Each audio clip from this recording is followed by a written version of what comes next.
One morning, you slide your hand into your pocket without thinking. It feels completely ordinary. It isn't. That small piece of fabric carries for 100 years of politics. Because pockets were never just about holding things. They were about holding power. Today, most men's clothes have deep, useful pockets. Many women's clothes still do not. People often blame fashion, or style, or simple design choices. But history tells a stranger story. The disappearance of women's pockets was remarkably deliberate, and it followed the same path as money, property, and political rights. To understand why, we have to begin before pockets even existed. For much of the Middle Ages, clothing had no built-in pockets. Instead, both men and women carried small pouches, coins, knives, letters, keys. Everything stayed outside the clothing. Then, around the 16th century, something changed. Tailors began sewing pockets inside men's garments. Suddenly, valuables could disappear beneath layers of fabric, safer, harder to steal. Always close to the body, women's clothing took a different path. Instead of stitched pockets, women wore separate cloth bags tied around their waists beneath their skirts. These hidden pockets could actually hold quite a lot: food, scissors, money, personal letters, even small books. Historian Barbara Burman has shown these pockets were surprisingly practical. They traveled everywhere with their owners. So why remove something so useful? The answer arrived with fashion in the late 18th century. Dresses became slimmer. Inspired by classical Greece, the new silhouettes clung tightly to the body. There was no room for bulky hidden pockets. Women's waist pockets vanished. Tiny handbags replaced them. They were called reticules. Beautiful, decorative, almost useless. But fashion alone doesn't explain what happened. Think about what a pocket actually does. It lets you carry resources, money, documents, keys, tools, everything needed to move independently through the world. What happens when those things no longer fit? Historian Rebecca Arnold argues clothing has always reflected social expectations.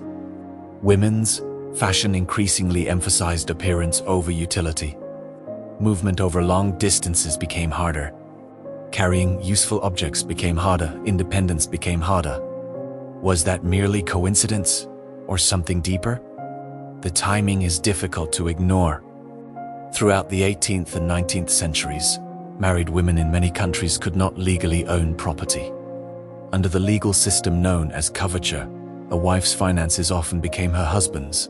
If you cannot easily carry money, if you cannot legally control money, the pocket becomes more than fabric, it becomes a symbol. Meanwhile, men's clothing kept adding practical features: larger pockets, watch pockets, coat pockets, business pockets. Industrialization demanded workers carry tools, railway tickets, documents, wallets. Men's clothing adapted, women's clothing often did not. The difference grew larger every decade. Then came the bicycle. In the late 19th century, thousands of women demanded practical clothing. Bloomers appeared. Divided skirts appeared.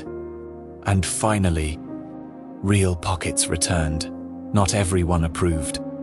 Newspapers mocked women wearing functional clothes. Some critics even argued pockets encouraged independence. Imagine that. A piece of stitched fabric becoming controversial.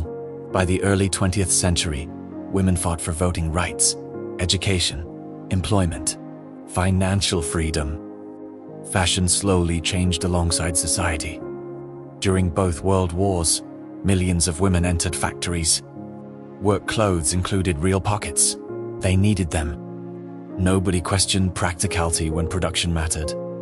Yet after the wars ended, many designers reversed course. Christian Dior's famous new look in 1947 celebrated elegance and dramatic silhouettes. Large functional pockets became less common again.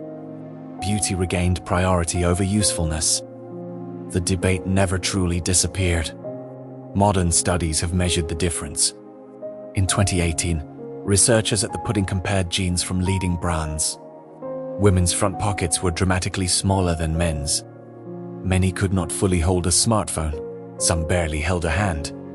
The numbers confirmed what millions already suspected. The difference wasn't imagination. It was measurable. Today, fashion companies often argue that customers prefer slimmer designs. Others say larger pockets change the silhouette. Some brands now advertise oversized pockets as premium features. Something once considered ordinary has become a selling point.